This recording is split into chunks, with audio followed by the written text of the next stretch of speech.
July August হত্যায় মানবতা বিরোধী অপরাধের মামলায় সাবেক প্রধানমন্ত্রী শেখ হাসিনা সহ ৩ জনের বিরুদ্ধে দ্বিতীয় দিনের সাক্ষ্য গ্রহণ শুরু হচ্ছে আজ এই মামলায় ২ জন জুলাই যোদ্ধা বিচারপতি গোলাম মর্তুজা মজুমদারের নেতৃত্বাধীন ৩ সদস্যের ট্রাইব্যুনালে সাক্ষ্য দেবেন। এর আগে সকালে মামলায় ৩ আসামির মধ্যে পুলিশের সাবেক মহাপরিদর্শক চৌধুরী আবদুল্লাহ আল মামুনকে কারাগার থেকে ট্রাইব্যুনালে হাজির করে পুলিশ। এই মামলার অপর 2 আসামি সাবেক সরকারের প্রধানমন্ত্রী শেখ হাসিনা ও সাবেক স্বরাষ্ট্রমন্ত্রী আসাদুজ্জামান খান কামাল পলাতক আছেন।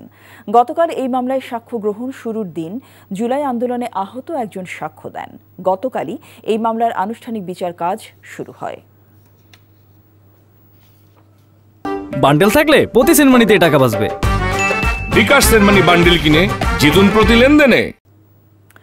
এই মুহূর্তে ট্রাইব্যুনালে আছেন সহকর্মী হাসান জাভেদ, সরাসরি যাচ্ছি তার কাছে। জাভেদ, সাক্ষ্য গ্রহণ কোন পর্যায়ে?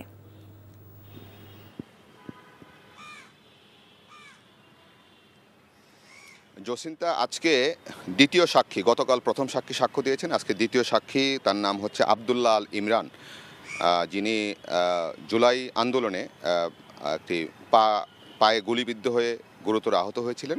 পরে তার অপারেশন হয়েছিল পঙ্গু হাসপাতালে। তিনি এখন কিন্তু পঙ্গু এবং তাকে হুইল চেয়ার দিয়ে চলতে হয় এবং হুইল চেয়ারে করে তাকে আজকে ট্রাইব্যুনালে আনা হয় সাক্ষী দেওয়ার জন্য। এই মুহূর্তে তিনি সেখানে সাক্ষ্য দিচ্ছেন এবং তিনি ঢাকা কলেজের দর্শন বিভাগে মাস্টার্সে পড়ছেন এবং জুলাই আন্দোলনের সময় তিনি অনার্স পড়ছিলেন আর কি। 19 জুলাই তিনি বিজয়নগর এলাকায় আন্দোলনে ছিলেন, ছাত্র জনতার আন্দোলনের সাথে। সেখানে পুলিশের গুলিতে তার বাম পায়ের হাঁটুর নিচ থেকে গোড়ালি পর্যন্ত পুরা হাড় এবং মাংস উড়ে যায় এবং তিনি গুরুতর আহত হন। তো তিনি যেটি বলছেন যে জুলাই আন্দোলনে গুলিবিদ্ধ হওয়ার পর তাকে প্রথমে যখন মিটফোর্ড হাসপাতালে নেওয়া হয়, এর আগে অনেক হাসপাতালে নেওয়া হয়েছিল, সেই হাসপাতালগুলো তাকে রাখেনি।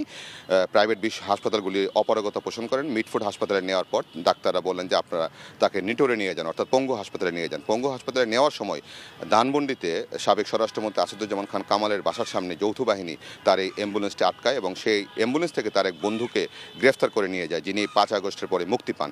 এবং নিটোরে যাওয়ার পর তার অপারেশন হয় এবং অপারেশন হওয়ার পর তিনি দীর্ঘদিন সেখানে চিকিৎসা নেন এবং এই পর্যায়ে এই পর্যন্ত সে তার বক্তব্য রাখছেন এবং কিভাবে পুলিশ গুলি করেছিল, কত হিংস্র ছিল, সেই কথাগুলি তিনি বলছিলেন।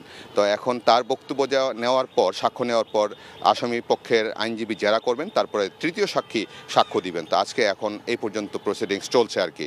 জসিন্তা, বান্ডেল থাকলে প্রতি সেনমানিতে টাকা বাঁচবে। বিকাশ সেনমানি বান্ডেল কিনে জিতুন প্রতি লেনদেনে।